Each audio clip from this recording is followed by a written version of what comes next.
हमारी आपकी बातें चल रही थी आरबीसी, डब्ल्यूबीसी और प्लेटलेट्स। आरबीसी का दूसरा नाम एरिथ्रोसाइट, डब्ल्यूबीसी का दूसरा नाम ल्यूकोसाइट और थ्रोम्बोसाइट किसका नाम है? प्लेटलेट। अच्छा ये बताइए कि जो आपकी प्लेटलेट्स हैं, प्लेटलेट्स का काम क्या ब्लड क्लॉटिंग होता है क्या? अच्छा प्लेटलेट, अच्छा चाहे डब्ल्यूबीसी हो चाहे आरबीसी हो चाहे प्लेटलेट हो, मेरा मानना है कि ये सब की सब आपकी बनती हैं रेड बोन मैरो पे और सब की सब जाकर दफन होती हैं कहाँ पर? स्प्लीन पे। ये बात एकदम क्लियर थी बच्चों? बोलते ही नहीं हो यार, ये बात एकदम क्लियर थी। अब आओ आरबीसी में घुसेंगे, देन डब्ल्यूबीसी में, देन प्लेटलेट में। आफ्टर दैट आपके ब्लड का टेस्ट पेपर तैयार है। टेस्ट पेपर बढ़िया है, मतलब बढ़िया मतलब झिला देगा तुम्हें। मतलब अगर तुम्हें फिजिक्स वाली फीलिंग नहीं आई ना कि हम फिजिक्स का पेपर लगा रहे हैं, इसको अरेंज ही ऐसे किया है। अभी देखना, अभी मैं बोलूँगा नहीं उसके बारे में। आइए बातें करते हैं हम लोग सबसे पहले आरबीसी अर्थात रेड ब्लड सेल में। बोर्ड की तरफ देखो, इधर ऊपर। Let us suppose this is a cell और ये हो गया उसका न्यूक्लियस, ये हो गया इंडोप्लाज्मिक रेटिकुलम। नाम सुना है बच्चे का? बच्चा है। ये हो गया इंडोप्लाज्मिक रेटिकुलम, ये हो गया आपका माइटोकॉन्ड्रिया और ये हो गया आपका क्लोरोप्लास्ट। एनिमल सेल में क्लोरोप्लास्ट बनाओगे? बोलो भैया। अच्छा मान लो ये हो गई आपकी गोल्जी बॉडी और भी आपके तमाम सेल ऑर्गेनेल यहाँ पर पाए जाते हैं और चारों तरफ सेल में पानी पानी पानी पानी पानी पानी पानी पानी पानी। सेल के पानी को क्या बोलते हैं? साइटो। सेल के पानी को साइटोप्लाज्म कहते हैं, साइटोसॉल कहते हैं, साइटोप्लाज्म नहीं कहते हैं। साइटोप्लाज्म अलग चीज़ है, साइटोसॉल अलग चीज़ है। आप साइटोसॉल को साइटोप्लाज्म बना दोगे? भैया दोनों अलग अलग चीज़ है। सेल का पानी साइटोसॉल है, न्यूक्लियर मेम्ब्रेन से लेकर प्लाज्मा मेम्ब्रेन के बीच में जो कुछ भरा है ये सब साइटोप्लाज्म है। फिर सुनो, अभी तक आप क्या यही सुनते आए हो? साइटोसॉल? भैया गलत। सेल का पानी है साइटोसॉल, ना कि साइटोप्लाज्म। साइटोप्लाज्म क्या है? न्यूक्लियर मेम्ब्रेन से लेकर प्लाज्मा मेम्ब्रेन के बीच में जितना कुछ भरा है, mitochondria, endoplasmic reticulum, Golgi body और ये पानी, ये सब मिलकर कहलाएगा साइटोप्लाज्म। और साइटोसॉल क्या है? सेल का पानी। एकदम क्लियर है वाली बात? कितने लोगों के बाद पहली बार पता चली? हाथ ऊपर करिए। And we know biology is a easy subject. Biology आसान होती है और हमें यही नहीं पता है कि साइटोप्लाज्म क्या है।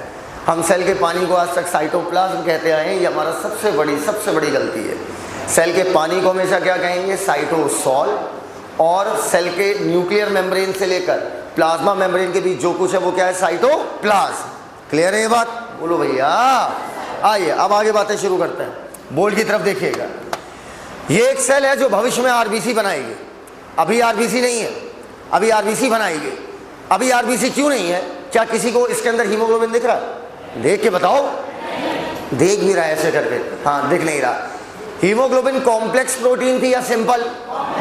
हाँ, कॉम्प्लेक्स। हीमोग्लोबिन अब हम अंदर भरना चाह रहे हैं, भर रहे हैं अंदर हीमोग्लोबिन, पूरे में हीमोग्लोबिन भर रहे हैं। ये क्या भर रहे हैं? हीमोग्लोबिन। क्या भर रहे हैं? हीमोग्लोबिन। क्या भर रहे हैं? हीमोग्लोबिन। क्या भर रहे हैं? हीमोग्लोबिन। क्या भर रहे हैं? हीमोग्लोबिन। क्या भर रहे हैं? हीमोग्लोबिन। क्या भर रहे हैं? हीमोग्लोबिन। अंदर नहीं है, ऊपर है इसके। बताओ अब कहीं जगह बाकी रह गई है क्या? अब कुछ बदतमीज लोग कहेंगे सर वो उधर उधर देखिए उधर, तब तुम कहेंगे इधर देखो इधर। मतलब ओवरऑल पूरे में क्या भर गया? हीमोग्लोबिन। अब कहीं जगह नहीं बची कि हम और हीमोग्लोबिन भर सके, लेकिन हमें अभी भरना है क्या? हीमोग्लोबिन। तो अब हमने क्या किया? माइटोकॉन्ड्रिया यहां से हटा दिया, माइटोकॉन्ड्रिया डिलीट है। यहां भी क्या भर दिया? हीमोग्लोबिन। जगह बाकी है? बोलो यार, कहाँ बाकी है? अच्छा ये अब जगह बाकी है? नहीं। गोल्जी बॉडी हटा दिया और भर दिया हीमोग्लोबिन। अब जगह बाकी है? नहीं। इंडोप्लाज्मिक रेटिकुलम हटा दिया, न्यूक्लियस हटा दिया और पूरे में भर दिया हीमोग्लोबिन। आपको पता है जो माइटोकॉन्ड्रिया होता है, माइटोकॉन्ड्रिया एरोबिक रेस्पिरेशन कराता है। अर्थात ऑक्सीजन की मदद से ऊर्जा पैदा करता है। माइटोकॉन्ड्रिया एरोबिक रिस्पायरेशन कराता है। लेकिन आपका आरबीसी के पास माइटोकॉन्ड्रिया नहीं है, क्योंकि हमें पूरे में क्या भरना था? हीमोग्लोबिन। माइटोकॉन्ड्रिया है ही नहीं इसके पास, और पूरे में क्या भरना था? हीमोग्लोबिन। भाई माइटोकॉन्ड्रिया हटाया क्यों डिलीट किया? ताकि हम और भर सके हीमोग्लोबिन। अब माइटोकॉन्ड्रिया का काम एरोबिक रिस्पायरेशन है, लेकिन माइटोकॉन्ड्रिया इसके पास है नहीं, तो बताओ आरबीसी एरोबिक करेगी कि एनारोबिक? बोलो यार, लिखो। As we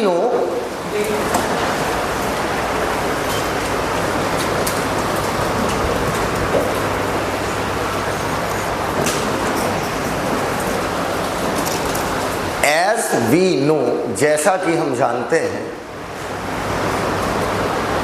as we know, mitochondria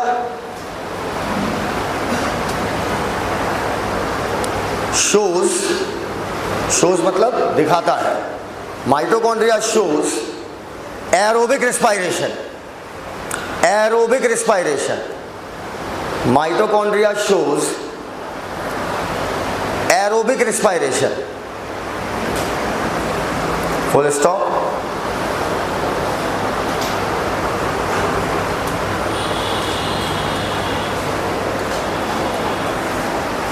हो गया।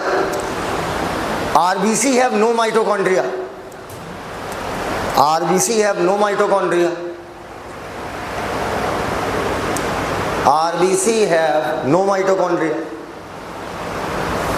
RBC have no mitochondria.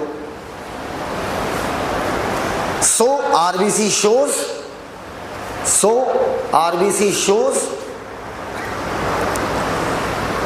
anaerobic respiration. RBC shows anaerobic respiration. RBC दिखाता है anaerobic respiration. Full stop. कर लिया? माइटोकॉन्ड्रिया क्यों हटाया था? ताकि और हीमोग्लोबिन आरबीसी के अंदर भर सकें। एकदम क्लियर है ये बात? अच्छा, अब समझना मेरी बात। जो आरबीसी होती है, मैं आपके सामने दो शेप बना रहा हूं, देखिएगा।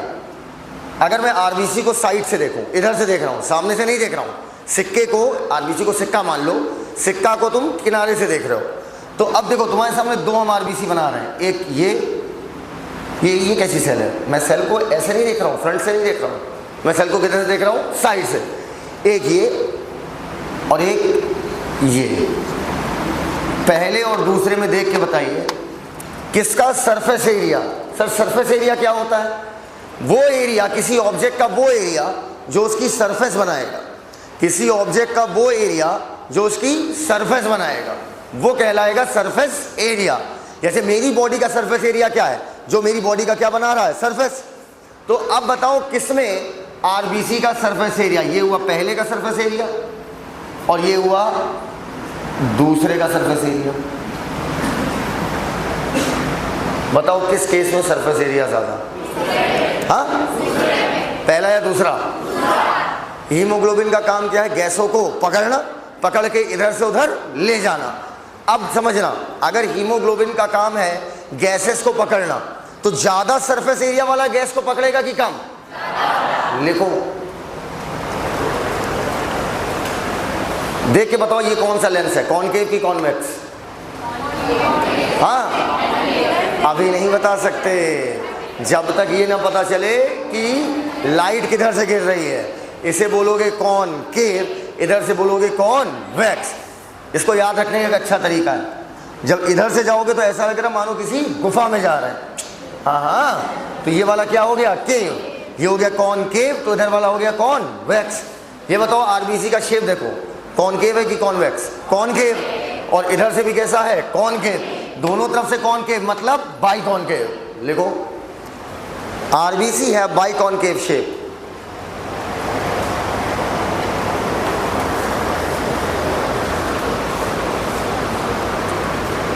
आरबीसी है बाई कॉनकेव शेप। एक बुक देना, बुक आरबीसी है by concave shape which which increases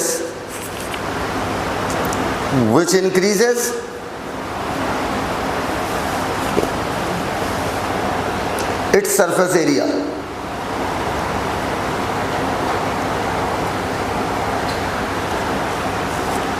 एक पॉइंट लिखिएगा,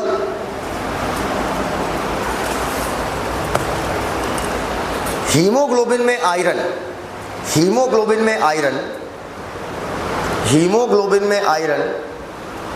Fe2+ स्टेट में होता है। हीमोग्लोबिन में आयरन पाया जाता है, आयरन की स्टेट पूछ लेगा किस फॉर्म में होता है, Fe2+। हीमोग्लोबिन में आयरन, ये पॉइंट्स हैं जो दिमाग में रखने हैं, Fe2+ फॉर्म में होता है।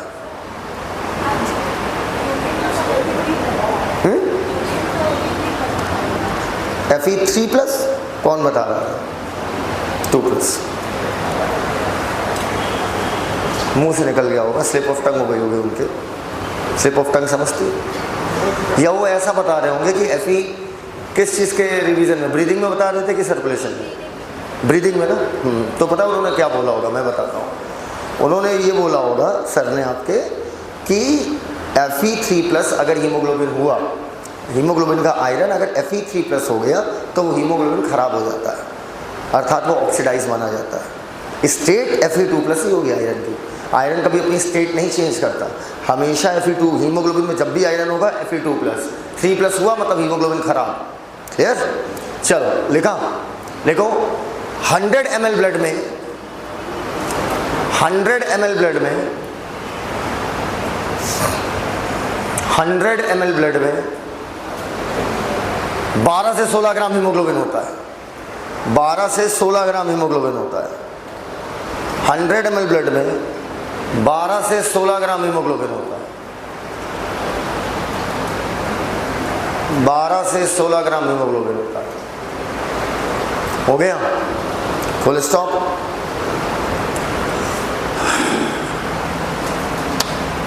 अब बोल्ड स्टेट में लिखना, बोल्ड में लिखना, ये गलती कर दो एग्जाम में। Nucleus is absent, nucleus absent मतलब DNA absent in mature RBC. Mature को कैपिटल लिखो, इन मैच्योर आरबीसी। इमैच्योर होगी तो नहीं भैया, तब न्यूक्लियस होता है। शुरू में तो न्यूक्लियस था ना यार, शुरू में तो न्यूक्लियस था। In mature RBC, in most को कैपिटल में लिखो, ऑल नहीं most. In most mammals, according to NCERT most mammal में न्यूक्लियस एब्सेंट होता है। मैच्योर आरबीसी के मैच्योर, शुरू में तो था ना न्यूक्लियस। फुल स्टॉप लगा लिया। बोल्ड की तरफ देखिए, आइए इधर एक चीज सिखाता है। अच्छा, कितने लोग मोल कॉन्सेप्ट पढ़ लिए वहां तक करो? R3 में भी मोल कॉन्सेप्ट नहीं हुआ, अभी चल रहा है रनिंग में। अच्छा, मोल कॉन्सेप्ट में एक बात होती है सिंपल सी, अगर 1 रुपए की 10 टॉफी तो 2 रुपए की, बोलते ही नहीं हो यार। 20 रुपए, अच्छा 2 रुपए की 20 टॉफी तो 1 रुपए की, खत्म मोल कॉन्सेप्ट।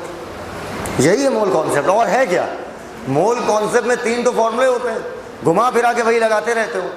यही अगर किसी को ये मेथड एकदम क्लियर है तो वो आसानी से मेरी अगली बात समझ जाएगा। जिस चीज़ का एक निकालना हो, मेरी बात समझना मैं क्या कह रहा हूँ, जिस चीज़ का एक निकालना हो, एक कि एक का कितना, अभी समझा रहे हैं क्या मतलब एक का, उसको नीचे कर दो, उसको डिवाइड करते वक्त किधर रखो? नीचे। एग्जाम्पल के तौर पर बोल्ड की तरफ देखो, 20 रुपए की 40 टॉफी। अब 1 रुपए की कितनी टॉफी? तो एक किसका निकालना है? रुपए का। बोलो यार, जिस चीज का एक पूछा जाए उसको नीचे रखो। तो हम करेंगे 40/20, 1 रुपए की 2 टॉफी। समझ गए बात को? तुमसे बोला 20 रुपए की 40 टॉफी है, 1 रुपए की कितनी टॉफी? तो जिस चीज का एक यहां किसका ले रहा है? रुपए का या टॉफी का? तो जिस चीज का एक निकालना हो उसको किधर रख दो? नीचे। तो 20 मैंने किधर रख दिया? नीचे। अब अगर उल्टा कर लो, मुझसे कह रहा अब एक टॉफी कितने रुपए की, नहीं समझे मेरी बात। एक टॉफी 2 रुपए की नहीं है, 98 की एक टॉफी। वो तो अभी डायरेक्ट कर ले रहे हो, जब लंबे लंबे आते हैं तो फंस जाते हो, इसलिए सीख लो। 1 रुपए की कितनी टॉफी, अब एक किसका पूछ रहा है, टॉफी का। तो जो अब एक टॉफी कितने रुपए की, ठीक है। तो अब हम क्या करेंगे, टॉफी को रखेंगे नीचे, तो 20/40 1/2 मतलब 0.5 रुपीज। क्लियर है? कहते लोग पहली बार सीखे हैं इसको, हाथ ऊपर करें। ईमानदारी होनी चाहिए क्लास में। सीख पाए, सीख गए। जिस चीज़ का एक निकालना उसे किधर रखना है, नीचे, पक्का। मैं भी बहुत कंफ्यूज होता था जब छोटा था, तो मैं भी बड़ा कंफ्यूज होता था किसको नीचे रखे किसको ऊपर। फिर मैं मतलब बहुत कीन होकर ऑब्जर्व किया कि जिस चीज़ का एक पूछा जाए उसे क्या कर दो, नीचे। एकदम क्लियर है वाली बात। आओ बोर्ड की तरफ देखो, एक चीज़ सिखाता हूँ। इधर इधर इधर बोर्ड की तरफ देखो। 1 ग्राम हीमोग्लोबिन 1.34 ml ऑक्सीजन 1 ग्राम हीमोग्लोबिन पकड़ सकता है। 1.34 ml 1 ग्राम हीमोग्लोबिन 1.34 ml ऑक्सीजन पकड़ सकता है। 100 ml ब्लड में अगर हम एवरेज ले लें तो हीमोग्लोबिन 12 से 16 ग्राम था। 15 ग्राम मान ले, कैलकुलेशन आसान होगा। 15 ग्राम मान लो। अरे 12 से 16 के बीच का एक रेंज ले लिया, 15। 14 इसने ले लिया तो कैलकुलेशन मुश्किल होगा, फिर मल्टीप्लाई करना क्या हो जाएगा, आसान। तो 12 से 16 की एक रेंज ले लिया हमने, कितनी, 15। कह रहा 1 ग्राम हीमोग्लोबिन 1.34 ml ऑक्सीजन पकड़ सकता है। तो 100 ml ब्लड में कितना ग्राम हीमोग्लोबिन, 15 ग्राम हीमोग्लोबिन। 15 ग्राम हीमोग्लोबिन, 1 रुपए की इतनी टॉफी, तो 15 रुपए की मल्टीप्लाइड बाय क्या कर देंगे, 15। नहीं समझे मेरी बात। 1 ग्राम हीमोग्लोबिन अगर इतनी ऑक्सीजन पकड़ेगा तो 15 ग्राम कितनी पकड़ेगा, 15 गुणा 1.34 ml O2। बोलो क्या इतनी बात एकदम क्लियर है? बोलते ही नहीं हो यार, नहीं क्लियर। 15 का नंबर 15 का नंबर 15 गुणा 3 45, इसका 1/3 मतलब 5, मतलब लगभग 20। निकाल लिया ऐसे, मल्टीप्लाई ऐसे वाला करना है क्या, 1.34 इंटू 1/5, 5 चौके 20, हासिल लगा। मल्टीप्लिकेशन को आसान कर लिया करो ना। मैंने इसे कैसे लिखा, मैं इसे ऐसे लिख सकता हूँ ना, 1.34 को लिख सकता हूँ मैं 1 इंटू 0.34 लिख सकता हूँ, लिख सकता हूँ, नहीं लिख सकता हूँ। इसे लिख सकता हूँ 1 प्लस 0.34 लिख सकता हूँ। तो मैंने मन में क्या किया, जो मैंने मन में किया वो बता रहा हूँ। 1.34 को हम लिख तो सकते हैं 1 प्लस 0.34, इसको ऐड कर लो क्या आ जाएगा, 1.34। या मन में धीरे धीरे स्पीड बढ़ती है। अब आप इसको ऐसे आगे, ऐसे नहीं होता, थोड़ा वक्त लगता है। मैंने 1 प्लस 0.34 कर लिया। अब मुझे पता है 15 का नम 15। अब 15 में कितने, जैसे 15 को अब किससे मल्टीप्लाई करेंगे, 0.34 से। 0.34 को लगभग हम लिख सकते हैं 1/3। अरे मेरे भाई, 1 का 0.34 कितना हुआ, लगभग 1/3। अरे अच्छा, फिजिक्स वाले टीचर का क्या होता होगा, हम तो ये सोच रहे हैं, तो पागल हो जाता होगा। फिजिक्स वाला टीचर कहता है कि मैं कितना अच्छा पढ़ाने वाला हूँ, तुम तब भी मेरे बारे में उल्टा ही बोलोगे, क्योंकि तुम खुद कर रहे हो। 3 0. समझ गए ना बात को? तो लगभग वही तो आया ना। तो मैंने इसको लिख दिया 15 इंटू 1/3, कट गया 5, 15 5 20, लगभग 20 के पास आंसर गिर जाएगा, खत्म। नहीं समझ पाए तुम लोग यार, वही करो ज़्यादा सही है, छोड़ो। इधर क्या 15 गुणा 1.34, 5 चौके 20, हासिल लगा 2, वही करो। हमें लिखने दो लेकिन सीधे 20 ml O2। तो 100 ml ब्लड कितनी ऑक्सीजन ले जा सकता है, 20 ml। निकालना सीख गए हो, कैसे निकालना समझ गए। ये डाटा दिया हुआ था कि 1 ग्राम हीमोग्लोबिन 1.34 ले जा रहा है, तो 15 से क्या कर दिया, मल्टीप्लाई। आप वाला हासिल लगे वाले बहुत सही है, आप हासिल ही लगाओ। जो मैं मेथड बोल रहा हूँ, इस मेथड से करने की आदत डाल लोगे ना, तो कभी आपको पूरा क्वेश्चन सॉल्व नहीं करना पड़ेगा और फिजिक्स में बहुत यूज़ होगा।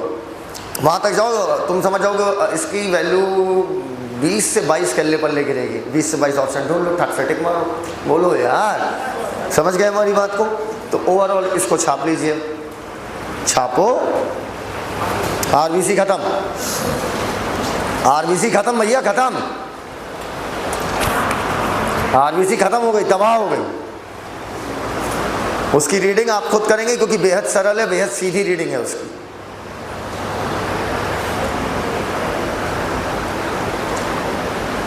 हटाएं, मल्टीप्लाई खुद करो।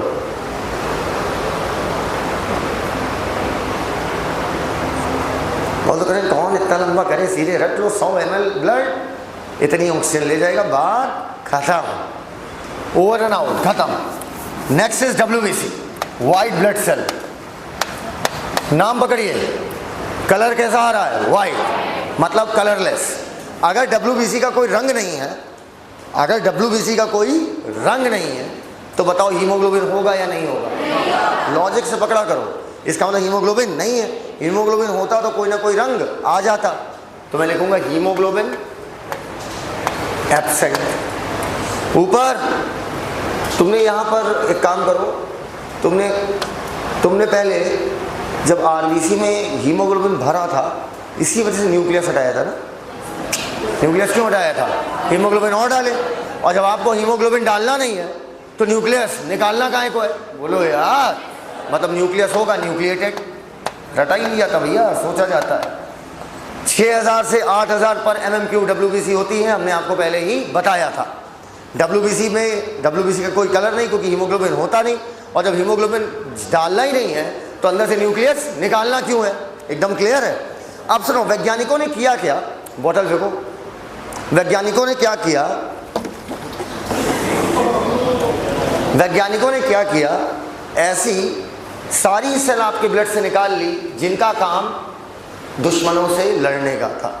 ठीक, सारी सेल निकाल ली, ढेर सारी सेल, सारी अलग अलग प्रकार की, देखो सारी अलग अलग प्रकार की सेल निकाल ली जिनका काम क्या था? लड़ने का। और आपकी बॉडी में लड़ने का काम कौन सी सेल करती है? WBC। उन्हें नाना प्रकार की सेल मिली। कितने प्रकार की? नाना मतलब ढेर सारे। उन्हें ढेर सारे प्रकार की सेल मिली। अब वैज्ञानिकों ने हर सेल को फाड़ फाड़ के देखा और अंदर चेक किया। जब पहली सेल को चेक किया तो उसमें कुछ रेत जैसा महसूस हुआ। कैसा? रेत जैसा। ऐसे ही उन्होंने दूसरी सेल चेक किया तो उसमें रेत मौजूद नहीं थी, लेकिन लड़ना उसका भी काम था। वो समझ गए कि WBC कितने प्रकार की होंगी? 2, एक रेतीली, एक नॉन रेतीली। अब आओ इसे अंग्रेजी में बोल लो। एक कहलाएगी ग्रेन्यूल, मतलब होता है रेत। एक कहलाएगी ग्रेन्यूलोसाइट। साइट का मतलब क्या है? सेल। एक में रेत मौजूद है और ए का मतलब होता है अब्सेंट। ए का मतलब अब्सेंट। और एक कहलाएगी ए ग्रेन्यूलोसाइट। क्लियर हो तो बोल दो हाँ। अच्छा, ऊपर कभी बस से सफर किया है? हाँ, मान लो कोई बहन जी सामने खड़ी हो तो आप क्या कहते हो? वो लड़की हट जाओ कि बहन जी जरा, क्या बोलते हैं? बहन जी जरा साइड हो जाइए। बोलते हैं कि नहीं बोलते? कुछ तो बोलते होगे। नहीं, वो सामने खड़ी हैं एकदम ऐसे करके, ना हटक जा। तो आप क्या बोलते हो? बहन जी जरा साइड हो जाइए। लड़के इतने कम बखत हैं, इतने कम बखत होते हैं, ये बहन नहीं बोलते हैं, बहन जी। कि हमारा काम भी हो गया और हमने आपको बहन भी नहीं बोला। बात भी हो गई और हमने एक संभावना भी छोड़ दी बात आगे बढ़ने का, कि कल को बात बढ़ती है तो कहेंगे तुमने तो मुझे बहन नहीं बोला था, बहन जी जरा साइड हो जाइए। ग्रेन्युलोसाइट 3 प्रकार की, बहन जी, BEN, बैन। एकदम क्लियर है बेटा? पहली वाली कहलाती है बेसोफिल। कौन सी फिल? बेसोफिल। दूसरी वाली इयोसिनोफिल, चाहो तो इयोसिनोफिल बोलो, चाहो तो एसिडोफिल बोलो। बोलो इयोसिनो एसिडो, एक जैसा फीलिंग आ रहा है, राइट। और लास्ट वाली कहलाती है न्यूट्रोफिल। इनका नाम क्यों पड़ा, पहले पढ़ाया जाता था कि एक बेसिक डाई से स्टेन होती है, एसिडिक से होती है, एसिडिक बेसिक दोनों से होती है, बेसिक पढ़ाया नहीं जाता। ठीक है, कितने प्रकार की, 3। नाम लो एक बार, पहली, दूसरी, तीसरी, तेज बोलते ही नहीं यार, पहली, दूसरी, तीसरी। और एक ग्रेन्युलोसाइट 2 प्रकार की, एक कहलाती है मोनोसाइट और एक कहलाती है लिम्फोसाइट। इसका तो नाम अभी सुन के आए हो, लिम्फोसाइट लिम्फ में मौजूद होती है, याद आया। ऊपर आओ, सबके परसेंटेज रटने हैं, क्या करने हैं, रटने हैं। मान लो टोटल WBC 100% है, किसी का आवाज स्लो नहीं होना चाहिए क्लास के अंदर। 100% में बेसोफिल बनाएगा 0.5 से 1%, इयोसिनोफिल 2 से 3, न्यूट्रोफिल 60 से 65, मोनोसाइट 6 से 8, लिम्फोसाइट 20 से 25। आपको अंत में ऐसे बोलना, बेसोफिल 0.5 से 1, इयोसिनोफिल 2 से 3, न्यूट्रोफिल 60 से 65, मोनोसाइट 6 से 8, लिम्फोसाइट 20 से 25। ऐसे कैसे बोलोगे, पूछो कैसे। ऐसे आप तब बोल पाओगे जब आप मेरी बात मानोगे। आपने कभी मेरी मैराथन की नहीं, जो फाइनल मैराथन चलाता हूँ किया, उसमें क्या होता है, 7-8 मिनट में एक चैप्टर खत्म होता है। पूरा चैप्टर आपका 8 मिनट में खत्म, 8 मिनट, 10 मिनट, 15 मिनट में जेनेटिक्स खत्म हो रही है। सब पढ़ा देते हैं, कुछ नहीं बचेगा, कुछ भी नहीं बचेगा। वो होती है बिल्कुल लास्ट में, एग्ज़ाम के 2 दिन पहले, वो 8 घंटे 9 घंटे की होती है, लगातार नॉन स्टॉप सब बोलते ही रहते हैं, ठीक। और पूरी NCERT बोल डालते हैं एक किनारे से, एक तरफ से शुरू करेंगे 11th खत्म, एक तरफ से शुरू करेंगे 12th खत्म। उसमें आप कहोगे सर इतनी तेज हम पकड़ेंगे कैसे, धीरे धीरे, अभी धीरे धीरे तुमको स्पीड में सुनाना चालू करेंगे ना, फिर जैसे वहाँ पर ऐसे नहीं बोलेंगे, वहाँ बोलेंगे 0.5 से 1, इयोसिनोफिल 2 से, और तुमको सर और तेज और तेज और तेज, कि तुम्हारी प्रैक्टिस बहुत हो चुकी होगी। तो अगर मैं इतनी जल्दी बोल सकता हूँ तो आप कहोगे सर आप टीचर हो इसलिए आप बोल, ऐसा नहीं होता।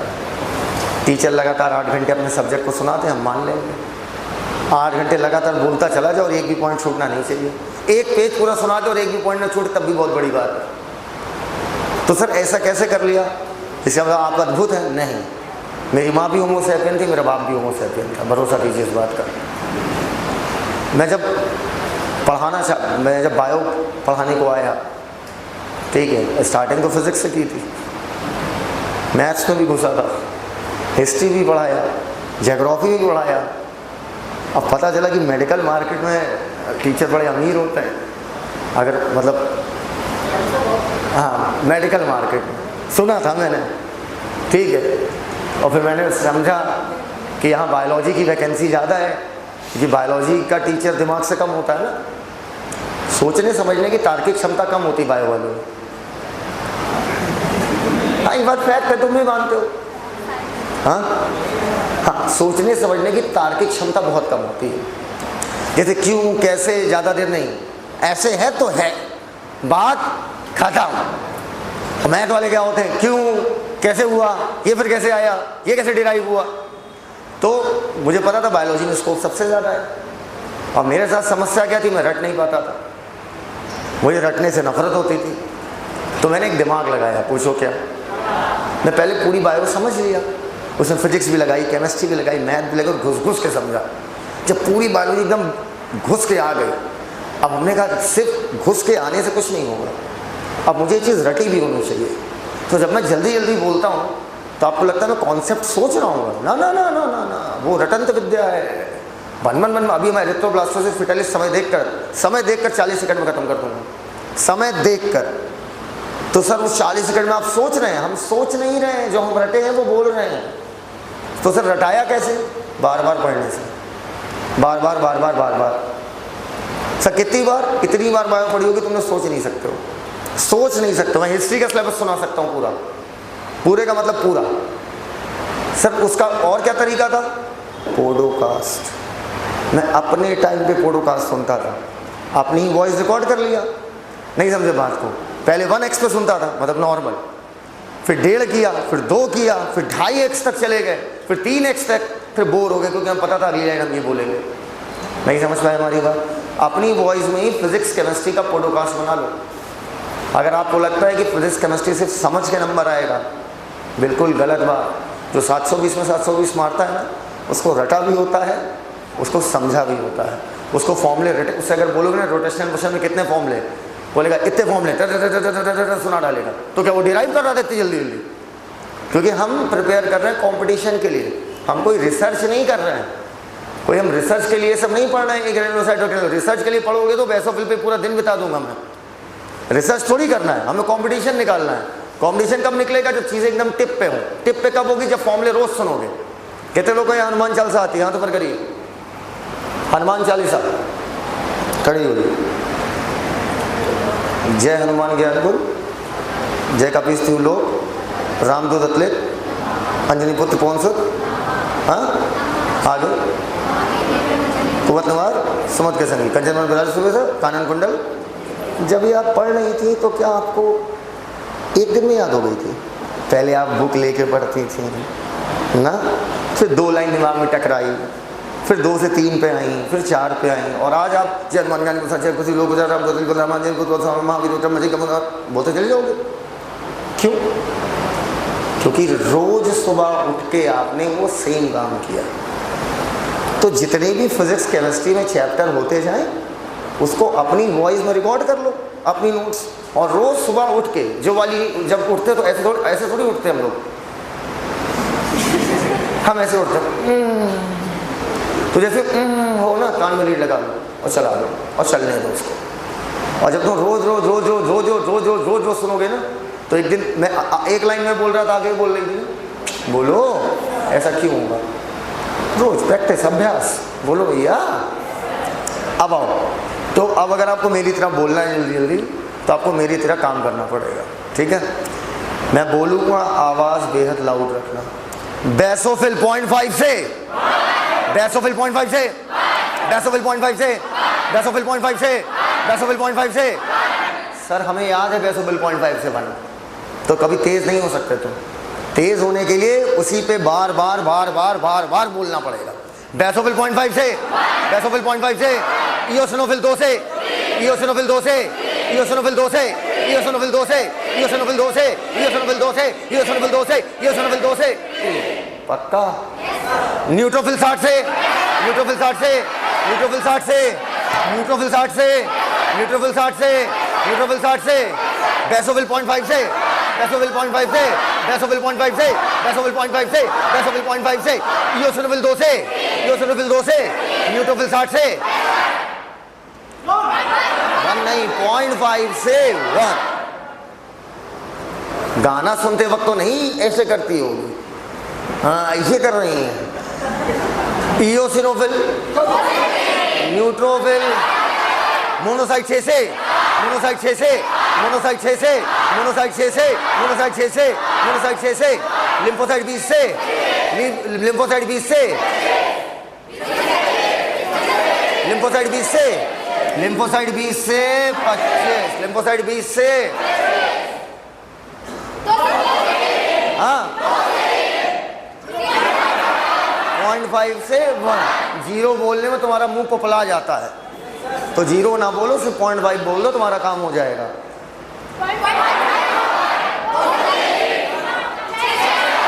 6 से 60,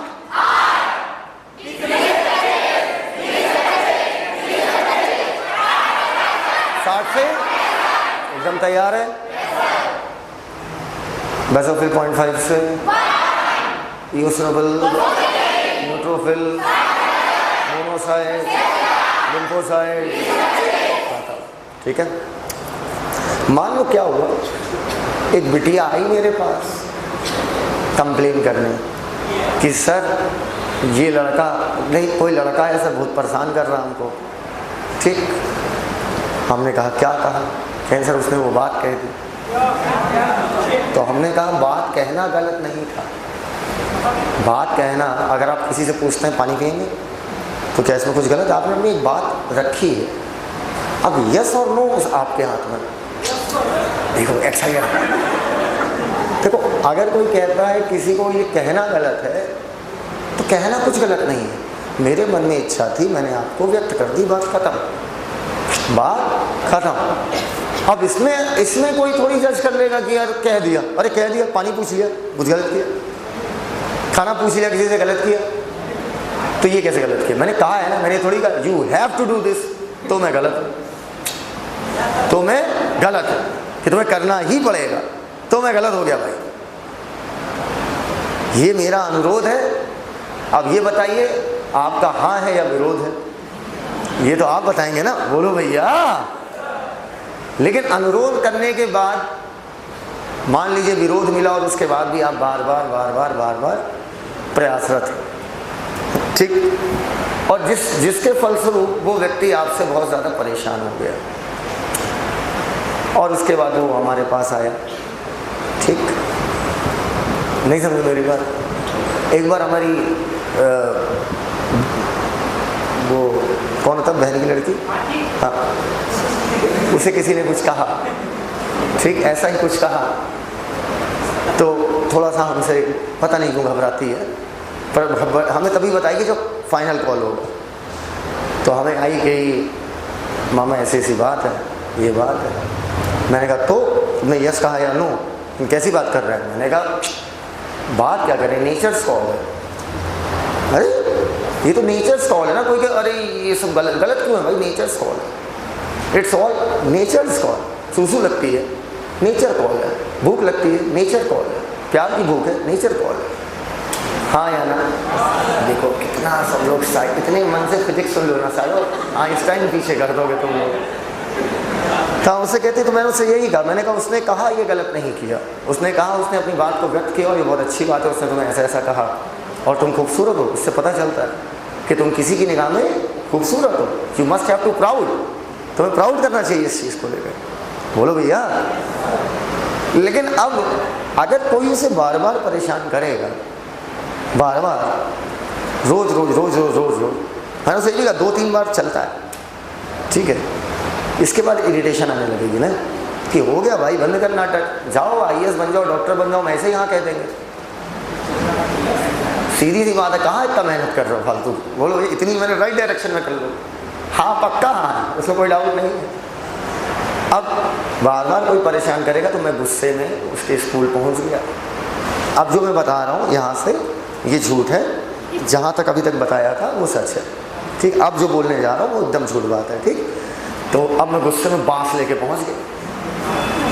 हाँ बांस, ये झूठ है, वहाँ तक सच था, ये झूठ है, यहाँ से झूठ है, ये सिखाने के लिए बांस लेके पहुँच गए गुस्से में। सब उसकी दोस्त हो एकदम चौड़िया नहीं, अरे मामा है चौड़िया क्या साइज आगे चलो या कुछ होगा, बवाल होगा हैं। और वो लड़का वहाँ बैठा गुस्से में, उसकी दोस्त कहीं सब बस सर ही इज, यही लड़का है, क्या बोली, बस सर ही इज, मेरी भांजी क्यों ना हो, है वो लड़की ही।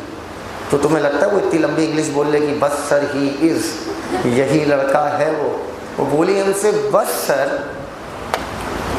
मास बैसो फिर सर ही इज, ठीक। सर से हुआ सेरोटोनिन, बेसोफिल क्या निकालता है, सेरोटोनिन। ही से हुआ हिपेरिन,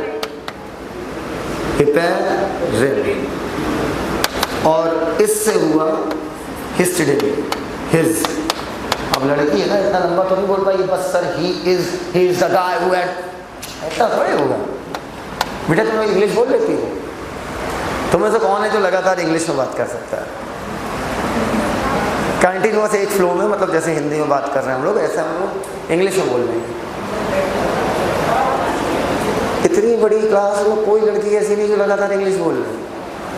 लड़कों तुम लोग नहीं, तुमसे नहीं बोलेंगे, तुमसे थोड़ा डर जाते हैं यार।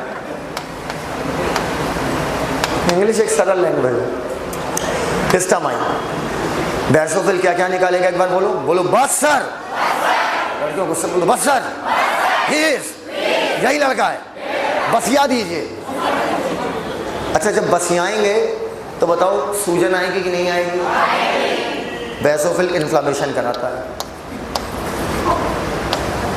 तुम्हें क्या लग रहा था मैं इतनी लंबी कहानी राम कथा इसलिए सुना रहा हूँ? इन्फ्लामेशन। ठीक। अच्छा, कितने लोग रक्षाबंधन अपनी बहन को कुछ ना कुछ गिफ्ट करते हैं? करते हो? मैं भी गिफ्ट करता हूँ। जब भी मैं गिफ्ट करूँगा, पहले तो ऐसे पीतल का दे देता था, ठीक है, 5,000 10,000 कमाने लगा जब, तो अब गोल्ड का देने लगा हूँ। ठीक है, पता है क्यों देता हूँ? सच में देता हूँ, जानबूझ के देता हूँ। पूछो क्यों? क्योंकि उसको मेटल से एलर्जी है। तो मुझे मज़ा आता है, वो भी कम नहीं है, वो लेके बेच के पैसे लेके मोबाइल खरीद लेती है भी तो मेरी बड़ी बहन। तो मैं उसे मेटल का देता था, मेटल का हमेशा। और जब भी उसे एलर्जी हो जाती थी ना, तो वो सिरका रगड़ लेती थी और सही हो जाता था, क्योंकि सिरका जो है वो एलर्जी के खिलाफ काम करता है। ठीक। इयोसिनोफिल का दूसरा नाम क्या है? Acidophil, related to acid. Allergy जब भी होगी, इयोसिनोफिल की मात्रा बढ़ जाएगी। एलर्जिक रिएक्शन में इयोसिनोफिल की मात्रा क्या होगी? बढ़ जाएगी। क्या बच्चों की बात एकदम क्लियर? अब एक बार बोलो, सर से क्या था? सेरोटोनिन। बोलो, serotonin, heparin, histamine. Serotonin, heparin, histamine. Serotonin, heparin, histamine. नहीं करना है। बोलो, serotonin, heparin, histamine. Serotonin, heparin, histamine. Serotonin, heparin, histamine. Serotonin, heparin, histamine. Serotonin, heparin. याद हो गया है? बेसोफिल सेरोटोनिन, हिपेरिन, हिस्टामाइन निकालेगी, सूजन करवाएगी। बांस से जब पड़ेगी तो क्या होगी? सूजन। इयोसिनोफिल एलर्जी के दौरान बढ़ जाएगी। न्यूट्रोफिल और मोनोसाइट, ये दोनों जो हैं, ये दोनों ऊपर ऐसे देखो, बोलो फेजी मतलब खाना। PHAGY लिख भाई, PHAGY। फेजी मतलब खाना।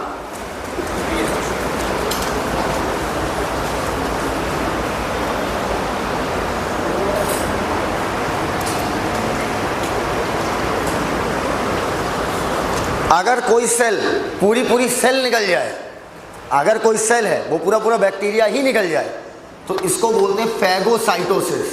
फेजी मतलब क्या हो गया? खाना। साइटो मतलब क्या हो गया? सेल। फेजी, फैगोसाइटोसिस। न्यूट्रोफिल और मोनोसाइट, ये पूरा बैक्टीरिया ही निकल जाती है। इस वजह से हम इन्हें क्या बोलते हैं कि ये क्या है? फैगोसाइटोसिस करती हैं। लास्ट है लिम्फोसाइट। मन से सुनना बेटा, दो शब्द हैं, 5 बार बोलने हैं। बोलो, इम्यून रिस्पॉन्स। इम्यून रिस्पॉन्स क्या होता है, कैसे काम करता है, वो सब बाद में सीखेंगे ह्यूमन हेल्थ एंड डिजीज में। अभी बस ये 2 वर्ड याद रखो, immune response, immune response, immune response.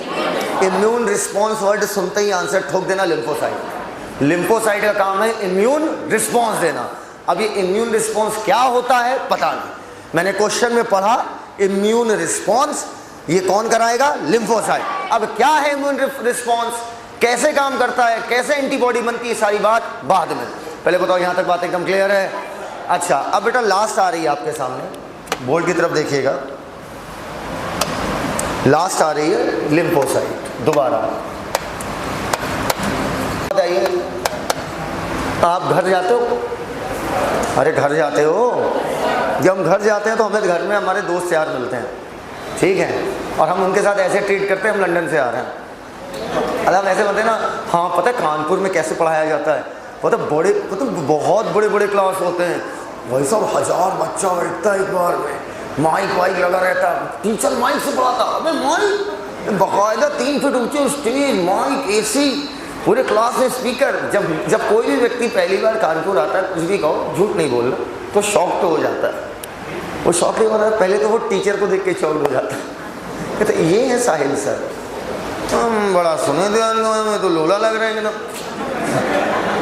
नहीं, मुझे नाम दिखता है ना, साहिल सिद्दीकी, लगता है साहिल सिद्दीकी, NCERT रिपोर्टर 9721111111।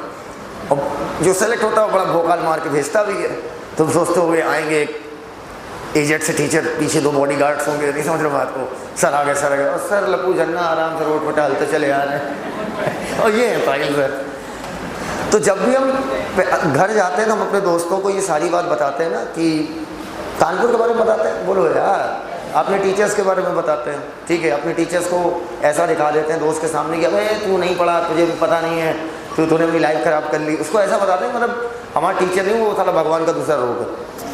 तो अभी क्या होता है, हम ये सारी बातें बताते हैं। आप कभी बोलते हो साहिल सर प्रतापगढ़ वाले? कभी नहीं। मुझे देखकर या मेरा नाम सुन के आपको कभी प्रतापगढ़ वर्ड दिमाग में नहीं आएगा, आपके दिमाग में सिर्फ और सिर्फ कानपुर आएगा।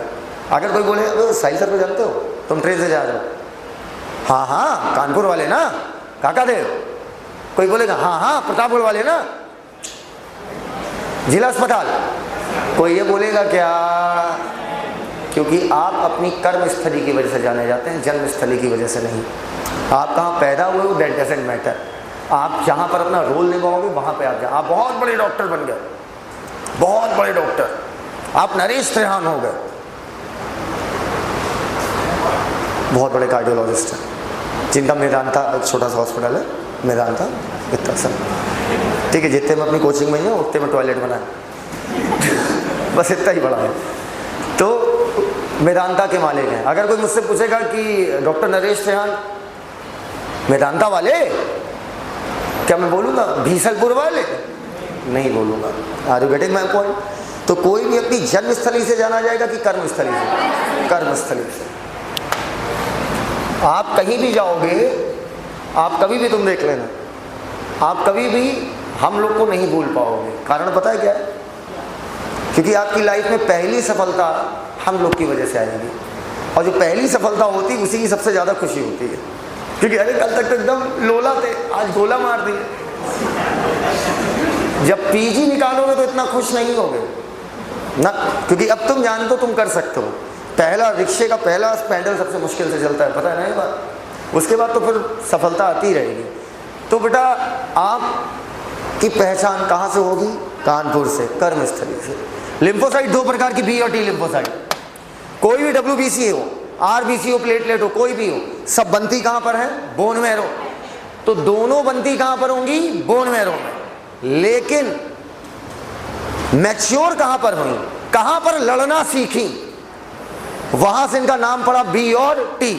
बनती दोनों बोन मैरो में। बी लिम्फोसाइट बोन मैरो में ही बनती है और बोन मैरो में ही लड़ना सीखती है कि कैसे दुश्मनों से लड़ना है। टी लिम्फोसाइट बनती तो बोन मैरो में, बनती तो सब बोन मैरो में है यार, लेकिन लड़ना सीखती है थाइमस में। थाइमस एक ग्लैंड है, पढ़ाऊंगा, यहाँ पाई जाती है इस हड्डी के जस्ट पीछे, ठीक। तो ये कहाँ लड़ना सीखती है? Bone marrow. और ये कहाँ सीखती है? थाइमस। जन्मस्थली के नाम पर नाम रखा गया कि कर्म?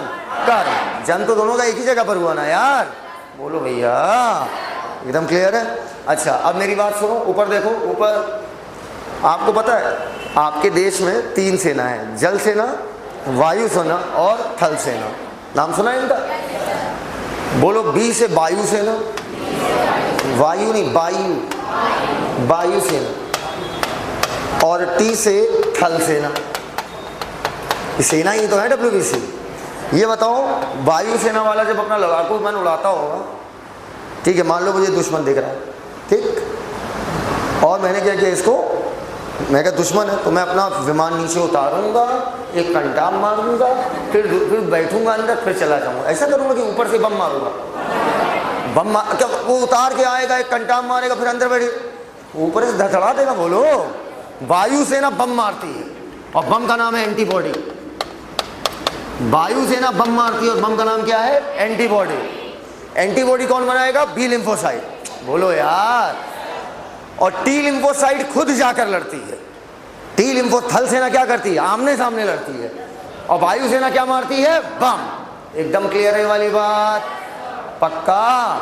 जब दुश्मन अटैक करेगा तो बेटा सारी सेना एक साथ मिलकर खून खच्चर करना क्या कर देंगी? चालू। हाँ एकदम क्लियर है। Basophil, eosinophil, neutrophil, monocyte, lymphocyte. अब लिम्फोसाइट भी कितने प्रकार की? 2, बी और टी। क्लियर हो तो हाँ बोल दो यार। Okay now last topic, platelets. Platelet सुनिएगा, इम्यूनो रिस्पॉन्स शब्द आएगा तो क्या लगाओगे? लिम्फोसाइट। प्लेटलेट देखना बेटा, अरे हाँ प्लेटलेट। ये बताओ प्लेटलेट के अंदर क्लॉटिंग फैक्टर पाया जाता है क्या? चलो ये बताओ, मुन्ना मेरी बात सुनना, एक बीमारी है डेंगू, नाम सुना है? डेंगू नाम सुना है? सुना ही नहीं। मच्छरनी फैलाती, पता है? मैक्सिमम बीमारियां मच्छरनी ही फैलाती हैं। मैक्सिमम बीमारियां मच्छरनी ही फैलाती हैं, मच्छर नहीं फैलाते। मच्छर शरीफ होते हैं, मच्छर तो बिलबाज बदनाम है, हरकतें तो मच्छरनियों की खराब है। हम लोग बोलते नहीं भाई मच्छर मारने वाला ऑल आउट दे दो, गलत। ये किसने बोला? मच्छर नहीं मारने वाला ऑल आउट। तो मच्छर तो शरीफ है, मच्छर नहीं काटता, मच्छरनी दौड़ा दौड़ा काटती। डेंगू की बीमारी में प्लेटलेट कम हो जाती है। प्लेटलेट कम तो क्लॉटिंग फैक्टर बोल दे। तो अगर चोट चपेट लगेगी तो लॉस ऑफ फ्लूइड, बोलो, ओवर एंड आउट, खत्म ब्लड। अब एनसीईआरटी का डायग्राम देखो, मिला? जब एग्जाम में ये डायग्राम आएगा तो कलर तो आएगा नहीं, कलर आएगा, ब्लैक एंड व्हाइट, तो कैसे पहचानेंगे? जो लाल रंग की आरबीसी दिख रही है वो आपको एग्जाम में काला धब्बा दिखेगा। लिखो नीचे काला धब्बा, काला धब्बा पहचानने का तरीका, काला धब्बा दिख जाए आरबीसी है। प्लेटलेट मैंने आपको पहले भी सिखाया था, सेल है कि सेल का टुकड़ा है? देख लो नीचे पे, टुकड़े के रूप में है, वो भी पहचान लोगे। इओसिनोफिल में एक चीज नोटिस करो, उसका न्यूक्लियस ऐसा लग रहा है जैसे हेडफोन जैसा है, देख रहे हो? इधर देखो, इधर हेडफोन में बस एक खींच दो, ई बन जाएगा। इओसिनोफिल हो गई तैयार? तैयार? बेसोफिल कैसे पहचानोगे मालूम है? नीचे लिखो, सेल के अंदर ढेर सारे डॉट्स होंगे, सेल के अंदर ढेर सारे डॉट्स होंगे, ये पहचानने का तरीका है। बेसोफिल के ऊपर मोस्ट इंपॉर्टेंट लिख लो, मोस्ट इंपॉर्टेंट। न्यूट्रोफिल में देखो मल्टी लोब्ड न्यूक्लियस, न्यूक्लियस देख के पहचान जाओगे मल्टी लोब्ड है, मल्टी लोब्ड न्यूक्लियस।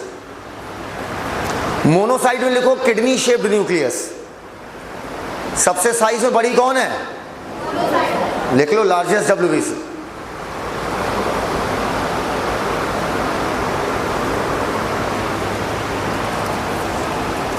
मोनोसाइट लिख लिया?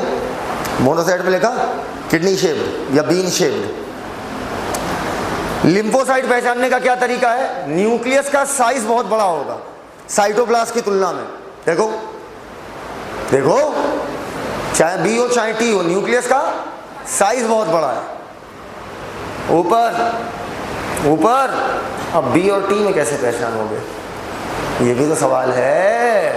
ऊपर वो, उधर भगो, उधर भगो, तुमसे कहना हो, उधर भागो और उधर भागो और भागो भागो भागो, भगा भगा के किनारे कर दिया। बी से भगा भगा के न्यूक्लियस को किनारे कर दिया। अरे हो तो गया यार। बी में देखो न्यूक्लियस भगा भगा के क्या कर दिया? किनारे। टी में टनाटन फैला हुआ है। बोलो भैया, क्लियर है? लाल धब्बा आरबीसी, टुकड़े प्लेटलेट, हेडफोन इओसिनोफिल, बहुत दानेदार basophil, multilobe nucleus neutrophil, kidney shape monocyte, टनाटन फैली है टी लिम्फोसाइट, भगा भगा के किनारे कर दिया न्यूक्लियस टी लिम्फोसाइट। बुरा तो नहीं लगा?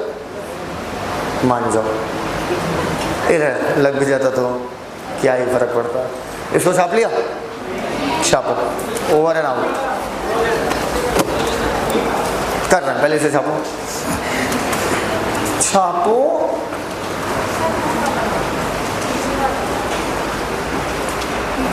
इसे छाप लो पहले।